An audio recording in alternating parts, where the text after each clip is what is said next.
first overtone frequency of a closed pipe of length L1 is equal to the second harmonic frequency of an open pipe of length L2. The ratio L1 to L2 is equal to. ಇಲ್ಲಿ ಮೊದಲು closed pipe ಕತೆ ಏನು ಅಂತ ತಿಳ್ಕೊಳ್ಳೋಣ. Closed pipe ಅಲ್ಲಿ ನಾವೇನಂತ ಹೇಳ್ತೀವಿ, only odd harmonics are present. Only odd harmonics are present ಅಂತ ಹೇಳ್ತೀವಿ. ಅಂದ್ರೆ ಬೆಸ ಸಂಖ್ಯೆಯಲ್ಲಿ ಬರ್ತದೆ ಫ್ರೀಕ್ವೆನ್ಸೀಸ್. ಮೊದಲನೇ ಫ್ರೀಕ್ವೆನ್ಸಿನ ಫಂಡಮೆಂಟಲ್ ಫ್ರೀಕ್ವೆನ್ಸಿ ಅಂತ ಕರಿತೀವಿ. ಅದಕ್ಕೆ ಸಿಂಬಲ್ FC1 ಅಂತ ತಗೊಳ್ತಾ ಇದ್ದೇನೆ. ಎಕ್ಸ್ಪ್ರೆಷನ್ ಏನ್ ಬರುತ್ತೆ, V/4L. ಇಲ್ಲಿ V ಅಂದ್ರೆ speed of sound in the medium, L ಅಂದ್ರೆ length of the closed pipe. ಇದನ್ನ ಈಕ್ವೇಶನ್ 1 ಅಂತ ಕರೆದುಕೊಳ್ತೀನಿ.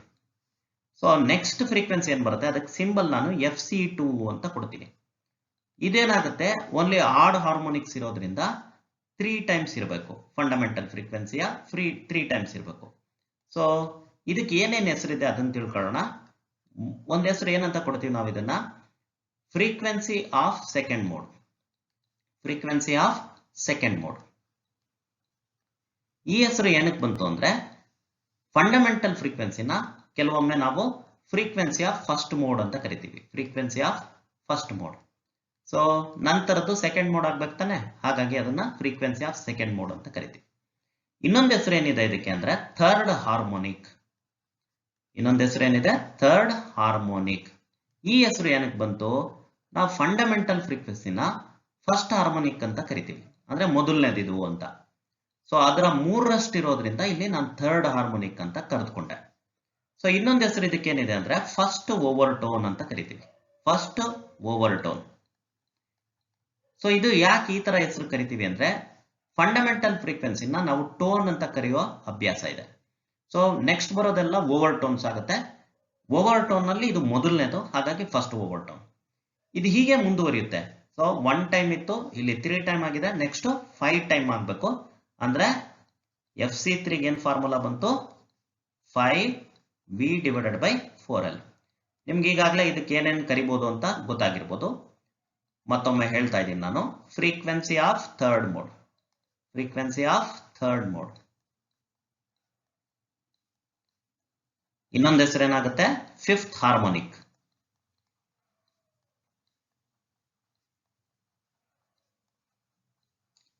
ಇನ್ನೊಂದು ಹೆಸರು ಏನಾಗುತ್ತೆ, ಸೆಕೆಂಡ್ ಓವರ್ ಟೋನ್. ಇದು ಹೀಗೆ ಮುಂದುವರಿತಾ ಹೋಗುತ್ತೆ. ಅಂದ್ರೆ ನಂತರದ ಫ್ರೀಕ್ವೆನ್ಸಿ ಏನ್ ಬರುತ್ತೆ, 7 ಟೈಮ್ಸ್ V/4L ಬರುತ್ತೆ. ಅದರ ನಂತರದ್ದು 9 ಟೈಮ್ಸ್ V/4L. ಹೀಗೆ ಮುಂದುವರಿತಾ ಹೋಗುತ್ತೆ. ಈಗ ನಾವು ಓಪನ್ ಪೈಪ್ ಕಥೆ ಏನು ಅಂತ ತಿಳ್ಕೊಳ್ಳೋಣ. ಓಪನ್ ಪೈಪ್ ಅಲ್ಲಿ ನಾವು ಆಲ್ ಹಾರ್ಮೋನಿಕ್ಸ್ ಆರ್ ಪ್ರೆಸೆಂಟ್ ಅಂತ ಹೇಳ್ತೀವಿ. ಆಲ್ ಹಾರ್ಮೋನಿಕ್ಸ್, ಸಮ ಸಂಖ್ಯೆನೂ ಇರುತ್ತೆ, ಬೆಸ ಸಂಖ್ಯೆನೂ ಇರುತ್ತೆ. All harmonics are present. ಇಲ್ಲಿ ನಾವು ಸಿಂಬಲ್ ಏನ್ ಕೊಡ್ಬೋದು ಅಂದ್ರೆ FO1, ಫಂಡಮೆಂಟಲ್ ಫ್ರೀಕ್ವೆನ್ಸಿಗೆ FO1 ಅಂತ ಕೊಡಬಹುದು. ಅದಕ್ಕೆ ಬರೋ ಎಕ್ಸ್ಪ್ರೆಷನ್ ಏನಿದೆ, V/2L. ಇಲ್ಲಿ V ಅಂದ್ರೆ speed of sound in the given medium, L ಅಂದ್ರೆ length of the open pipe. ಇದನ್ನ ಈಕ್ವೇಶನ್ 2 ಅಂತ ಕರೆದುಕೊಳ್ತೀನಿ. ಸೊ ಇದರ ನಂತರ ಬರೋ ಫ್ರೀಕ್ವೆನ್ಸಿನ ನಾನು FO2 ಅಂತ ಕರಿತೀನಿ. ಅದೇನಾಗಿರುತ್ತೆ, 2 ಟೈಮ್ಸ್ ಆಗಿರುತ್ತೆ fundamental frequency. So 2 times fundamental frequency ಅಂದ್ರೆ 2 × V/2L. ಇದಕ್ಕೆ ಏನೇನು ಹೆಸರು ಬರುತ್ತೆ ನೋಡ್ಕೊಳ್ಳಿ. Frequency of second mode. Frequency of second mode. ಈ ಹೆಸರುಗಳು ಏನಕ್ಕೆ ಬರುತ್ತೆ ಅಂತ ನಿಮ್ಗೆ ಈಗಾಗಲೇ ಗೊತ್ತಾಗಿದೆ. ಸೊ ಇನ್ನೊಂದು ಹೆಸರು ಏನಿದೆ, ಸೆಕೆಂಡ್ ಹಾರ್ಮೋನಿಕ್.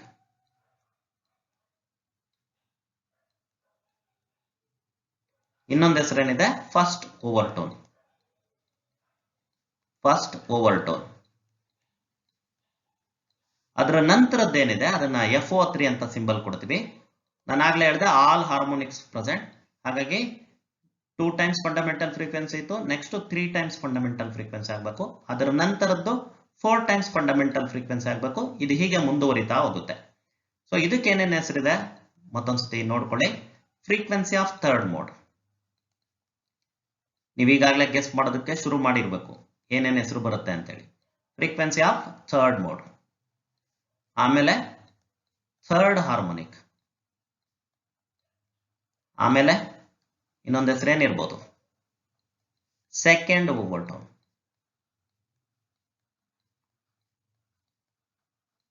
ಸೊ ನಂತರದ ಫ್ರೀಕ್ವೆನ್ಸೀಸ್ ಏನ್ ಬರುತ್ತೆ 4 times fundamental frequency 5 time fundamental frequency so on. ಈಗ ನಾವಿಲ್ಲಿ ಕೊಟ್ಟಿರೋ ಕ್ವಶನ್ ಅನ್ನ ಗಮನ ಇಟ್ಕೊಂಡು ಆನ್ಸರ್ ಅನ್ನ ಸಾಲ್ವ್ ಮಾಡ್ತಾ ಇದೀವಿ. ನೋಡ್ಕೊಳ್ಳಿ ಇಲ್ಲಿ ಏನಂತ ಕೊಟ್ಟಿದ್ದಾರೆ first overtone of closed pipe is equal to second harmonic frequency of open pipe. So first overtone closed pipe ಇದೆ. ಸೊ ಅದನ್ನ ನಾನು ಸಿಂಬಲ್ FC2 ಅಂತ ಕೊಟ್ಕೊಳ್ತೀನಿ. ನೆಕ್ಸ್ಟ್ ಅಂದ್ರೆ ಸೆಕೆಂಡ್ ಹಾರ್ಮೋನಿಕ್ ಫ್ರೀಕ್ವೆನ್ಸಿ ಇಲ್ಲಿದೆ, ಅದು FO2 ಆಯ್ತು. ಸೊ FC2 ಗೆ ಏನು ಎಕ್ಸ್ಪ್ರೆಷನ್ ಬರುತ್ತೆ 3 times V divided by 4 into length of the pipe ಗಮನಿಸಿ L1 ಕೊಟ್ಟಿದ್ದಾರೆ. ಸೊ L1 ಆಯ್ತು.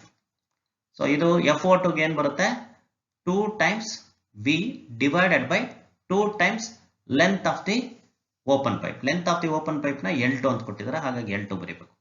ಈಗ ಇದನ್ನ ನೀವು ಸಿಂಪ್ಲಿಫೈ ಮಾಡಿದ್ರೆ L1 by L2 ಏನ್ ಸಿಗುತ್ತೆ L1 by L2 is equal to 3/4 ಅಂತ ಆಯ್ತು.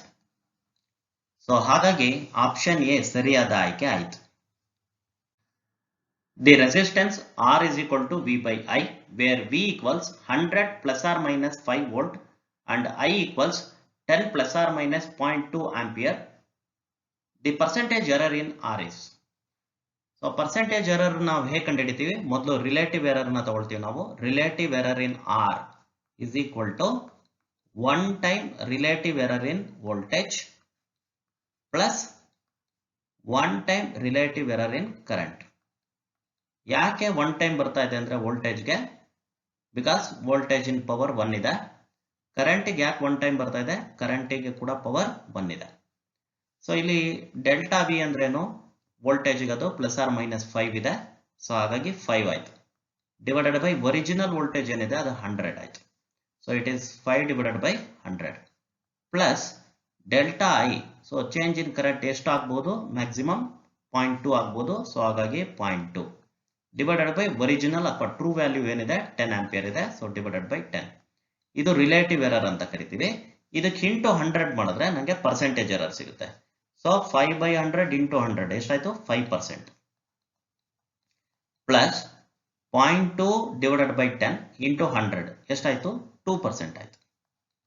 ಸೊ ಒಟ್ಟಾರೆಯಾಗಿ what is the percentage error in resistance ಅಂತ ಕೇಳಿದ್ರೆ 7% ಅಂತ ಆಯ್ತು. ಸೊ ಆಪ್ಷನ್ ಸಿ ಸರಿಯಾದ ಆಯ್ಕೆ ಆಯ್ತು. A block rests on a rough incline plane making an angle of 30 degree with the horizontal. The coefficient of static friction between the block and the plane is 0.8. If the frictional force on the block is 10 Newton, the mass of the block is G is equal to 10 meter per second squared.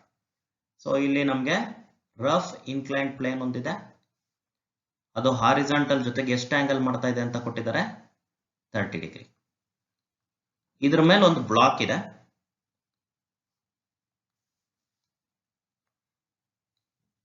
So ಈ block ಮೇಲೆ ಎರಡು ರೀತಿ force act ಆಗ್ತಾ ಇರುತ್ತೆ. ಒಂದು weight in component which acts along the direction of incline plane, ಅದನ್ನ ನಾನು mg sin θ ಅಂತ ಬರಿಬೇಕು. ಸೊ ಒಂದು ಫೋರ್ಸ್ ಏನಿದೆ mg sin θ.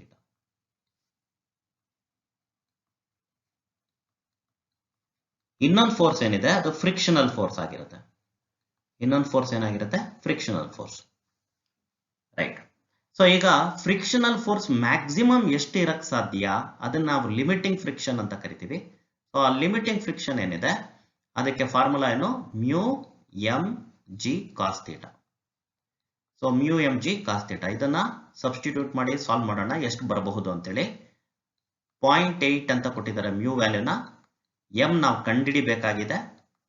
ಜಿ ಏನಿದೆ ಅದು 10 ಅಂತ ತಗೊಳ್ಳಿ. ಕಾಸ್ ಥೀಟಾ ಏನಿದೆ ಕಾಸ್ 30 degree ಆಯ್ತು, ಅದು √3/2 ಆಯ್ತು. ಸೊ ಇಷ್ಟನ್ನು ಸಾಲ್ವ್ ಮಾಡಿದ್ರೆ 0.8 ಇಂಟು 10 8 ಆಯ್ತು, 8 divided by 2 4 ಆಯ್ತು. ಸೊ ನಮ್ಗೆ ಏನ್ ಆನ್ಸರ್ ಬರುತ್ತೆ 4√3 m ನ್ಯೂಟನ್. ಇದನ್ನ ಈಕ್ವೇಶನ್ 1 ಅಂತ ಕರೆದುಕೊಳ್ಳೋಣ. ಸೊ ಈಗ mg sin θ ಎಷ್ಟು ಬರುತ್ತೆ ಅಂತ ಚೆಕ್ ಮಾಡಬೇಕು. mg sin θ so M G sine theta ನಮ್ಗೆ ಎಷ್ಟು ಬರೋದಕ್ಕೆ ಸಾಧ್ಯ ಇದೆ? M into 10 into sine 30. Sine 30 ಎಷ್ಟು? ಇದು 1/2. ಸೊ ಹಾಗಿದ್ರೆ ಇದೇನಾಯ್ತು ಆನ್ಸರ್ 5 ಎಂ ನ್ಯೂಟನ್ ಅಂತ ಆಯ್ತು. ನೀವು ಇಲ್ಲಿ ಗಮನಿಸಿ ನೋಡಿದ್ರೆ ಎಂ ಜಿ ಸೈನ್ ಥೀಟಾ ಏನಿದೆ, ಅದು ಲಿಮಿಟಿಂಗ್ ಫ್ರಿಕ್ಷನ್ ಗಿಂತ ಕಡಿಮೆ ಇದೆ. ಯಾಕಂದ್ರೆ 4√3 ನಾನು ಏನಂತ ಬರಿಬಹುದು? 1.73 ಇಂಟು 4 ಅಂತ ಬರಿಬಹುದು. ಸೊ ಇದನ್ನು ಸಾಲ್ವ್ ಮಾಡಿದ್ರೆ ನಂಗೆ ಏನ್ ಸಿಗುತ್ತೆ?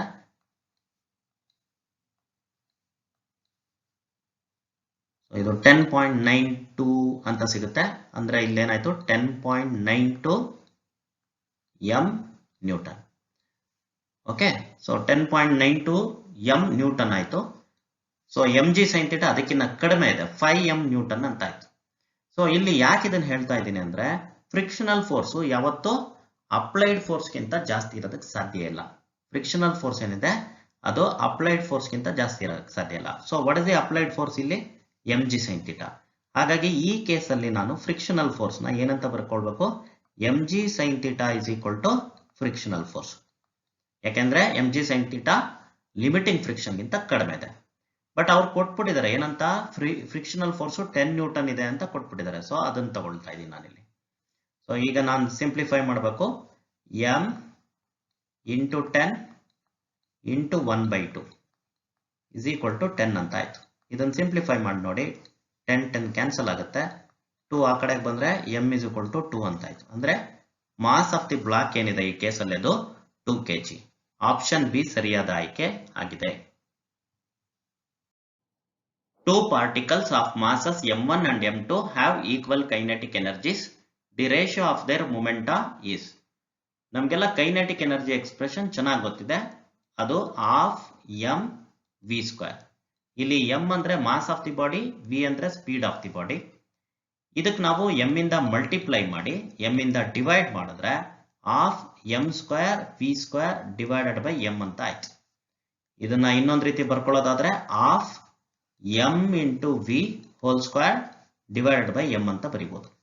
ನಮಗೆ linear momentum of the body m into V ಅಂತ ಗೊತ್ತಿದೆ. ಹಾಗಿದ್ರೆ ಕೈನೆಟಿಕ್ ಎನರ್ಜಿನ ಏನಂತ ಬರಿಬಹುದು ನಾವು? p square divided by 2m ಅಂತ ಬರಿಬಹುದು. ಸೊ ಇದು ಕೈನೆಟಿಕ್ ಎನರ್ಜಿ ಮತ್ತು ಲೀನಿಯರ್ ಮೊಮೆಂಟಮ್ ನಡುವೆ ಇರುವ ರಿಲೇಷನ್ ಹೇಳ್ತಾ ಇದೆ. ಈಗ ಅವ್ರು ಕೊಟ್ಟಿರೋದು ಏನಂತ? Kinetic energy of the first body is equal to kinetic energy of the second body ಅಂತ. ಅದರ ಅರ್ಥ ಏನಾಯ್ತು? p1 square divided by 2m1 is equal to p2 square divided by 2m2 ಅಂತ ಆಯ್ತು. ಇದನ್ನು ಸಿಂಪ್ಲಿಫೈ ಮಾಡಿದ್ರೆ ರೇಷಿಯೋ ಆಫ್ ಲೀನಿಯರ್ ಮೊಮೆಂಟ ಏನ್ ಬರ್ತದೆ ನಮಗೆ?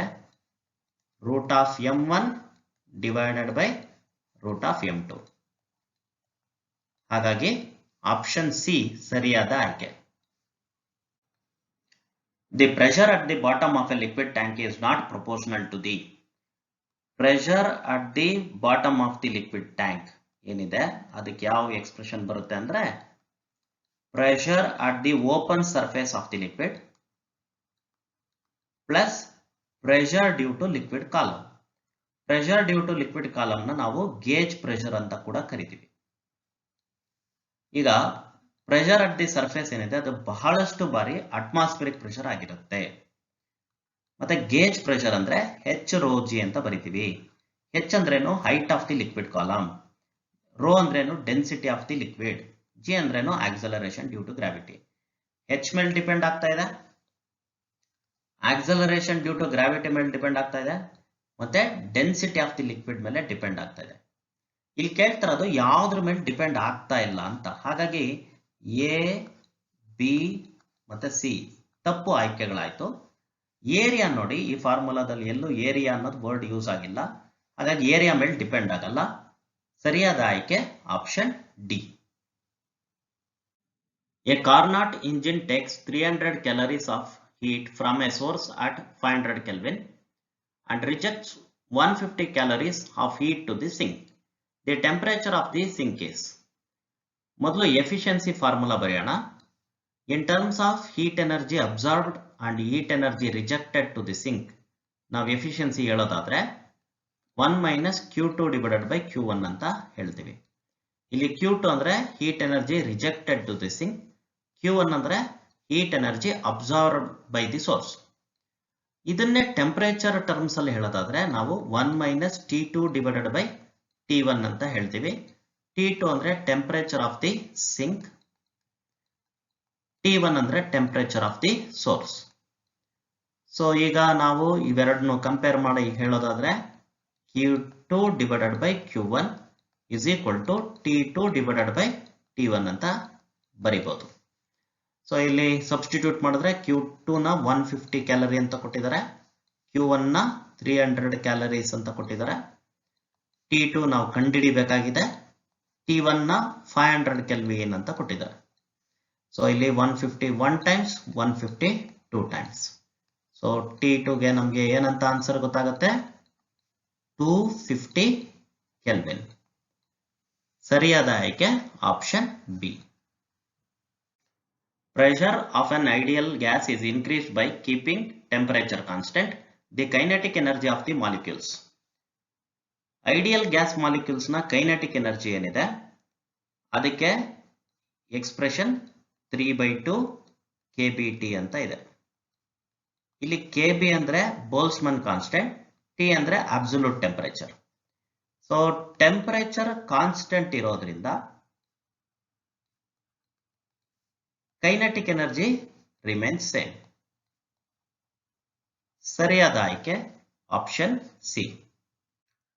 A man weighing 60 kg is in a lift moving down with an acceleration of 1.8 meter per second squared.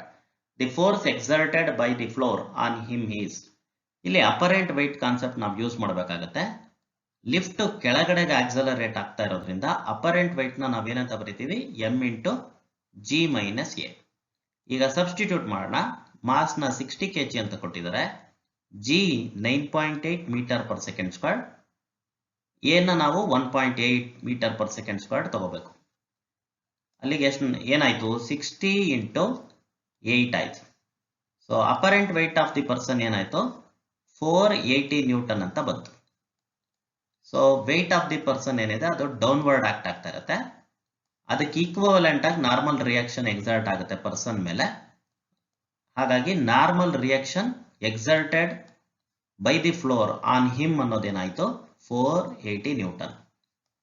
Option B ಸರಿಯಾದ ಆಯ್ಕೆ. Moment of inertia of a body about two perpendicular axes x and y in the plane of lamina are 20 kg meter squared and 25 kg meter squared respectively. Its moment of inertia about an axis perpendicular to the plane of the lamina and passing through the point of intersection of x and y axis is.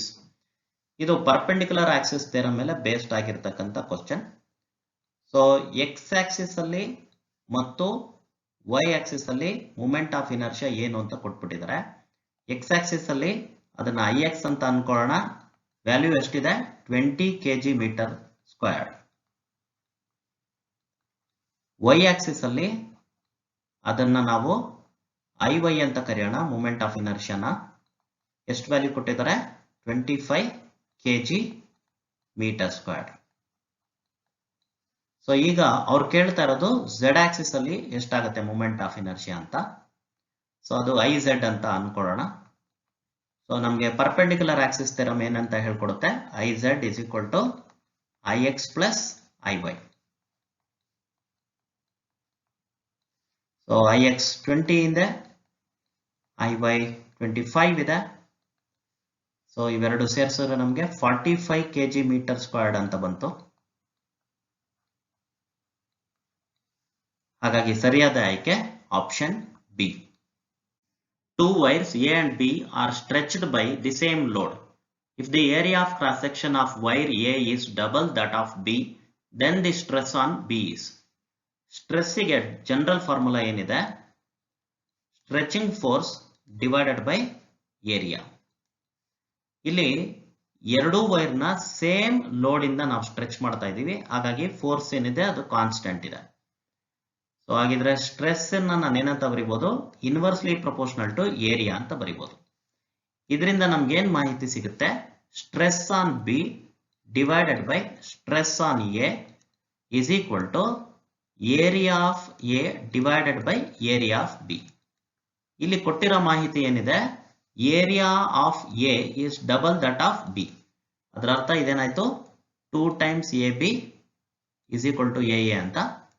So simplify ಮಾಡಿದ್ರೆ ನನಗೆ 2 ಅಂತ answer ಸಿಕ್ತು. ಹಾಗಿದ್ರೆ S P is equal to 2 times S C ಅಂತ ಬರಿಬೋದು. ಅದರ ಅರ್ಥ stress on B is equal to double of stress on A. ಸೊ ಇದು ಆಪ್ಷನ್ ಬಿ ನಲ್ಲಿದೆ. ಆಪ್ಷನ್ ಬಿ ಸರಿಯಾದ ಆಯ್ಕೆ. The magnitude of point charge due to which the electric field 30 cm away has the magnitude 2 Newton per Coulomb will be. ಇಲ್ಲಿ electric field due to point charge ಗೆ ಏನು formula ಗೊತ್ತಿದೆ? E is equal to 1 divided by 4 pi epsilon naught Q divided by R squared. So E ಏನಂತ ಕೊಟ್ಟಿದ್ದಾರೆ? 2 Newton per Coulomb. 1 by 4 pi epsilon naught ಅಂದ್ರೆ 9 into 10 to the power 9. Q ಕಂಡುಹಿಡಿಯಬೇಕಾಗಿದೆ. R square ಅಂದ್ರೆ 0.3 whole squared ಆಯ್ತು.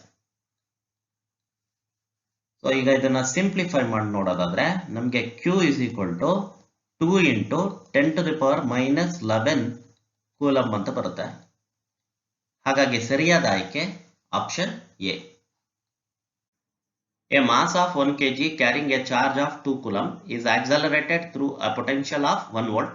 The velocity acquired by it is.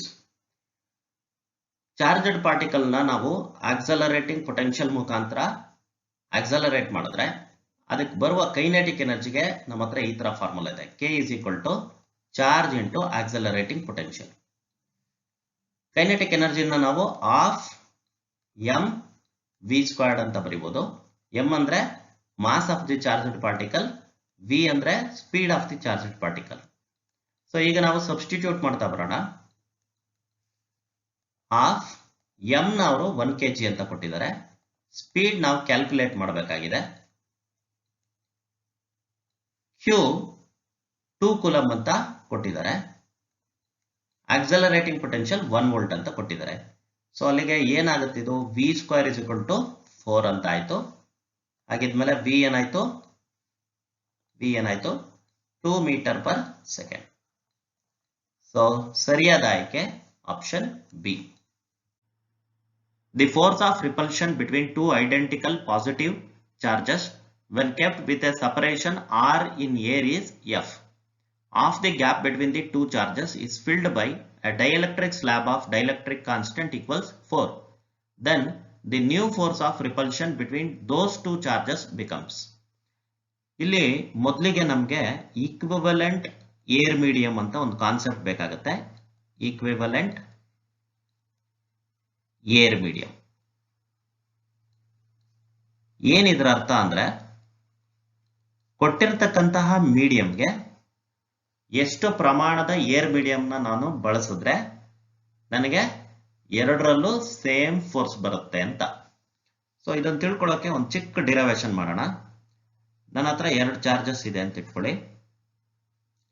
ಅವುಗಳ ನಡುವೆ distance ಏನಂತ ಇಟ್ಕೊಳ್ಳೋಣ? ಆರ್ ಅಂತ ಇಟ್ಕೊಳ್ತಾ ಇದ್ದೀನಿ. ಮ್ಯಾಗ್ನಿಟ್ಯೂಡ್ ಆಫ್ ಚಾರ್ಜಸ್ ನ Q1 Q2 ಅಂತ ತಗೊಳ್ತಾ ಇದ್ದೀನಿ. ಇವುಗಳ ನಡುವೆ ಇರುವ ಮೀಡಿಯಂ ಏನಿದೆ? Air medium. ಈ ರೀತಿ ಇದ್ದಾಗ ಕೂಲಂಬ್ಸ್ ಫೋರ್ಸ್ ಗೆ ಏನ್ ಎಕ್ಸ್ಪ್ರೆಷನ್ ಬರುತ್ತೆ? 1 divided by 4 pi epsilon naught Q1 Q2 divided by R squared. ಈಗ ನಾವೇನ್ ಮಾಡ್ತಾ ಇದ್ದೀವಿ? ಅವೇ 2 ಚಾರ್ಜಸ್ ನ ತಗೊಳ್ತಾ ಇದ್ದೀವಿ. ಈಗ ಅವುಗಳ ನಡುವೆ ಇರುವ ಡಿಸ್ಟೆನ್ಸ್ ಟಿ ಆಗಿದೆ. ಅವುಗಳ ನಡುವೆ ಇರುವಂತ ಮೀಡಿಯಂನ ಡೈಎಲೆಕ್ಟ್ರಿಕ್ ಕಾನ್ಸ್ಟೆಂಟ್ ಕೆ ಇದೆ. ಮ್ಯಾಗ್ನಿಟ್ಯೂಡ್ ಆಫ್ ಚಾರ್ಜಸ್ ಅಷ್ಟೇ ಇಟ್ಕೊಂಡಿದ್ದೀವಿ. ಈಗ ಬರ್ತಕ್ಕಂಥ ಫೋರ್ಸ್ ಏನಿದೆ ಕೂಲಂಬ್ಸ್ ಫೋರ್ಸ್, ಅದಕ್ಕೆ ಬರೋ ಎಕ್ಸ್ಪ್ರೆಷನ್ ಈ ತರ ಇದೆ. 1 by 4 pi epsilon naught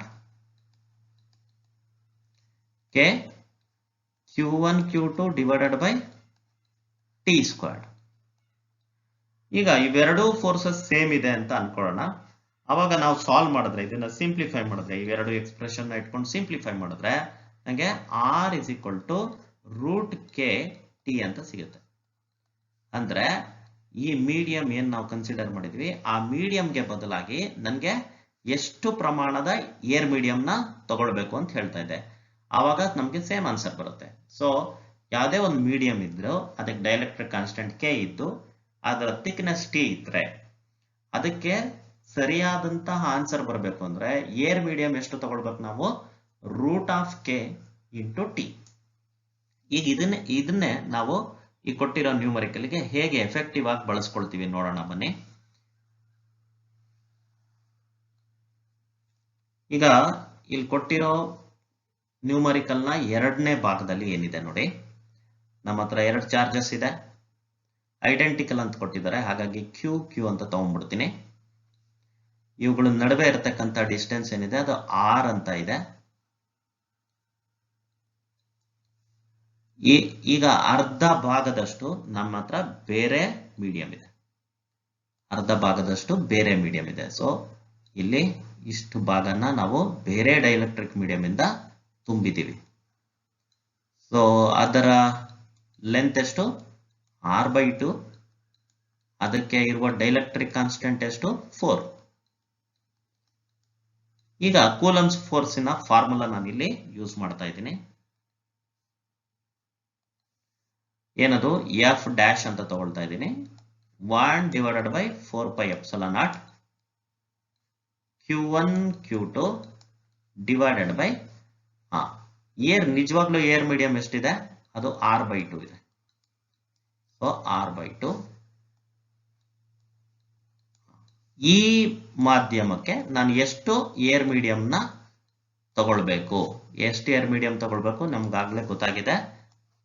dielectric ಕಾನ್ಸ್ಟೆಂಟ್ಗೆ ರೂಟ್ ಹಾಕೊಳ್ಬೇಕು into length of the medium. So ಇಲ್ಲಿ ರೂಟ್ಗೆ ಲೆಂತ್ ಆಫ್ ದಿ ಮೀಡಿಯಂ ಎಷ್ಟಿದೆ R/2 ಹೋಲ್ ಸ್ಕ್ವೇರ್ಡ್. ಈಗ ಇದನ್ನು ಸಬ್ಸ್ಟಿಟ್ಯೂಟ್ ಮಾಡಿ ಸಿಂಪ್ಲಿಫೈ ಮಾಡೋಣ. 1 divided by 4πε0 Q1 Q2 divided by ನೋಡ್ಕೊಳ್ಳಿ R/2 ಪ್ಲಸ್ ರೂಟ್ ಕೆ ಅಂದ್ರೆ ನಮ್ಗೆ ಇಲ್ಲಿ 2 ಬರುತ್ತೆ. ಸೊ 2 ಇಂಟು R/2 ಅಂದ್ರೆ R ಆಯ್ತು ಹೋಲ್ ಸ್ಕ್ವೇರ್. ಇದನ್ನ ಮತ್ತೆ ಸಿಂಪ್ಲಿಫೈ ಮಾಡಿದ್ರೆ 1/4πε0 Q1 Q2 ಡಿವೈಡೆಡ್ ಬೈ ಇದು 3/2 R ಆಯ್ತು. 3/2 R ಹೋಲ್ ಸ್ಕ್ವೇರ್ಡ್ ಅಂದ್ರೆ ಏನಾಯ್ತು 9/4 R ಸ್ಕ್ವೇರ್ಡ್ ಆಯ್ತು. But 1/4πε0 Q1 Q2 divided by R squared ನ ಅವ್ರು ಎಫ್ ಅಂತ ಕೊಟ್ಬಿಟ್ಟಿದ್ದಾರೆ. ಅಂದ್ರೆ ಮೊದಲು ಈ ಫುಲ್ ಏರ್ ಮೀಡಿಯಂ ಇರುತ್ತೆ, ಅವಾಗ ಅದು ಫೋರ್ಸ್ ನ ಎಫ್ ಅಂತ ಕೊಟ್ಟಿದ್ದಾರೆ. ಸೊ ಇಲ್ಲಿ ಆನ್ಸರ್ ಏನ್ ಬರುತ್ತೆ 4F/9. ಹಾಗಾಗಿ ಸರಿಯಾದ ಆಯ್ಕೆ option D. For the arrangement of capacitors as shown in the circuit, the effective capacitance between the points A and B is. ನಾನು ಈ ನೋಡ್ ಪಾಯಿಂಟ್ಗೆ ಡಿ ಅಂತ ಹೆಸರು ಕೊಡ್ತಾ ಇದ್ದೀನಿ, ಮತ್ತೆ ಈ ನೋಡ್ ಪಾಯಿಂಟ್ಗೆ ಇ ಅಂತ ಹೆಸರು ಕೊಡ್ತಾ ಇದ್ದೀನಿ. ಈ ಕೊಟ್ಟಿರೋ ಸರ್ಕ್ಯೂಟ್ ನ ಬೇರೆ ರೀತಿಯಲ್ಲಿ ಬರೆಯೋ ಪ್ರಯತ್ನ ಮಾಡ್ತಾ ಇದ್ದೀನಿ. ಎ ಇಂದ ಡಿಗೆ ಒಂದು ಕೆಪಾಸಿಟರ್ ಇದೆ, ಅದನ್ನು ಬರ್ಕೊಂಡಿದ್ದೀನಿ. ಡಿ ಇಂದ ಬಿ ಗೆ ಒಂದು ಕೆಪಾಸಿಟರ್ ಇದೆ, ಅದನ್ನು ಕೂಡ ಬರ್ಕೊಳ್ತಾ ಇದ್ದೀನಿ. ಡಿ ಇಂದ ಬಿ ಗೆ ಒಂದು ಕೆಪಾಸಿಟರ್ ಇದೆ. ಎ ಇಂದ ಇ ಗೆ ಒಂದು ಕೆಪಾಸಿಟರ್ ಇದೆ, ಅದನ್ನು ಬರ್ಕೊಂಡೆ. ಇ ಇಂದ ಬಿ ಗೆ ಒಂದು ಕೆಪಾಸಿಟರ್ ಇದೆ, ಅದನ್ನು ಬರ್ಕೊಂಡಿದ್ದೀನಿ. ಮತ್ತೆ ಡಿ ಇಂದ ಈಗ ಒಂದು ಕೆಪಾಸಿಟರ್ ಇದೆ, ಅದನ್ನು ಕೂಡ ಬರ್ಕೊಂಡಿದ್ದೀನಿ. ಎಲ್ಲಾ ಕೆಪಾಸಿಟನ್ಸ್ ಏನಿದೆ ಅದು 4 ಮೈಕ್ರೋಫ್ಯಾರಡ್ ಆಗಿದೆ. ಇಲ್ಲಿ ನಾವು ಈ ಕೆಪಾಸಿಟರ್ಸ್ಗೆ ಹೆಸರನ್ನು ಕೊಡ್ಬೋದು. ಅದು C1, C2, C3, C4 ಅಂತ ತಗೊಳ್ತಾ ಇದ್ದೀನಿ. ಇಲ್ಲಿ C1/C2 is equal to C3/C4 ಇದೆ. ಇದೇ ತರದ ಕಂಡೀಷನ್ ನಾವು ರೆಸಿಸ್ಟೆನ್ಸ್ ಇರತಕ್ಕಂತಹ ವೀಟ್ಸ್ಟೋನ್ ನೆಟ್ವರ್ಕ್ ಅಲ್ಲೂ ನೋಡಿರ್ತೀವಿ. ಈ ತರ ಇದ್ದಾಗ ನಾವೇನಂತ ಕರಿತೀವಿ, ಬ್ಯಾಲೆನ್ಸ್ಡ್ ವೀಟ್ಸ್ಟೋನ್ ನೆಟ್ವರ್ಕ್ ಅಂತ ಕರಿತೀವಿ. ವೀಟ್ಸ್ಟೋನ್ ನೆಟ್ವರ್ಕ್ ಬ್ಯಾಲೆನ್ಸ್ಡ್ ಆಗಿದೆ ಅಂತ ಹೇಳ್ಕೊಳ್ತೀವಿ. ಸೊ ಬ್ಯಾಲೆನ್ಸ್ಡ್ ವೀಟ್ಸ್ಟೋನ್ ನೆಟ್ವರ್ಕ್ ಇದ್ದಾಗ ಮಧ್ಯದಲ್ಲಿ ಕನೆಕ್ಟ್ ಆಗಿರುವ ಯಾವುದೇ ಒಂದು ಕಾಂಪೋನೆಂಟ್ ಇರಲಿ ಅದನ್ನು ತೆಗೆದಾಕ್ಬಹುದು. ಇಲ್ಲಿ ಕೆಪಾಸಿಟರ್ ಇದೆ, ಅದನ್ನ ನಾವು ಡಿಸ್ಕಾರ್ಡ್ ಮಾಡಬಹುದು. ಹಾಗಾಗಿ ಮೇಲ್ಗಡೆ ಬ್ರಾಂಚ್ ಅಲ್ಲಿ C1 ಮತ್ತೆ C2 ಸೀರೀಸ್ ಅಲ್ಲಿ ಕನೆಕ್ಟ್ ಆಗಿದೆ. ಅವುಗಳ ಎಫೆಕ್ಟಿವ್ ಕೆಪಾಸಿಟೆನ್ಸ್ 2 ಮೈಕ್ರೋಫ್ಯಾರಡ್ ಆಯಿತು. ಕೆಳಗಡೆ ಬ್ರಾಂಚ್ ಅಲ್ಲಿ C3 ಮತ್ತೆ C4 ಸೀರೀಸ್ ಕಾಂಬಿನೇಷನ್ ಅಲ್ಲಿ ಇದೆ. ಅವುಗಳ ಎಫೆಕ್ಟಿವ್ ಕೆಪಾಸಿಟೆನ್ಸ್ ಕೂಡ 2 ಮೈಕ್ರೋಫ್ಯಾರಡ್ ಆಯಿತು. ಈಗ 2 ಮೈಕ್ರೋಫ್ಯಾರಡ್ ಮತ್ತೆ 2 ಮೈಕ್ರೋಫ್ಯಾರಡ್ ಪ್ಯಾರಲಲ್ ಕಾಂಬಿನೇಷನ್ ಅಲ್ಲಿ ಇದೆ. ಹಾಗಾಗಿ ಎಫೆಕ್ಟಿವ್ ಕೆಪಾಸಿಟೆನ್ಸ್ ಏನಾಯ್ತು 4 ಮೈಕ್ರೋಫ್ಯಾರಡ್. ಹಾಗಾಗಿ ಸರಿಯಾದ ಆಯ್ಕೆ option A 4 microfarad. The work done to move a charge on on equipotential surface is. Charge ನ ಮೂವ್ ಮಾಡೋದಕ್ಕೆ ನಾವು ಎಲೆಕ್ಟ್ರಿಕ್ ಫೀಲ್ಡ್ ಅಲ್ಲಿ ಎಷ್ಟು ವರ್ಕ್ ಮಾಡ್ತೀವಿ ಅಂದ್ರೆ charge moved into potential difference. ಈ ಫಾರ್ಮುಲಾ ನಮ್ಗೆ ಚೆನ್ನಾಗಿ ಗೊತ್ತಿದೆ. ಸೊ ಈಗ ಎಷ್ಟೇ ಚಾರ್ಜ್ ಇರಲಿ ಈಕ್ವಿಪೊಟೆನ್ಷಿಯಲ್ ಸರ್ಫೇಸ್ ಅಲ್ಲಿ ಪೊಟೆನ್ಷಿಯಲ್ ಡಿಫರೆನ್ಸ್ 0 ಆಗಿರುತ್ತೆ. ಹಾಗಾಗಿ ವರ್ಕ್ ಡನ್ ಏನಾಯ್ತು 0 ಆಯ್ತು. ಸರಿಯಾದ ಆಯ್ಕೆ ಆಪ್ಷನ್ ಡಿ.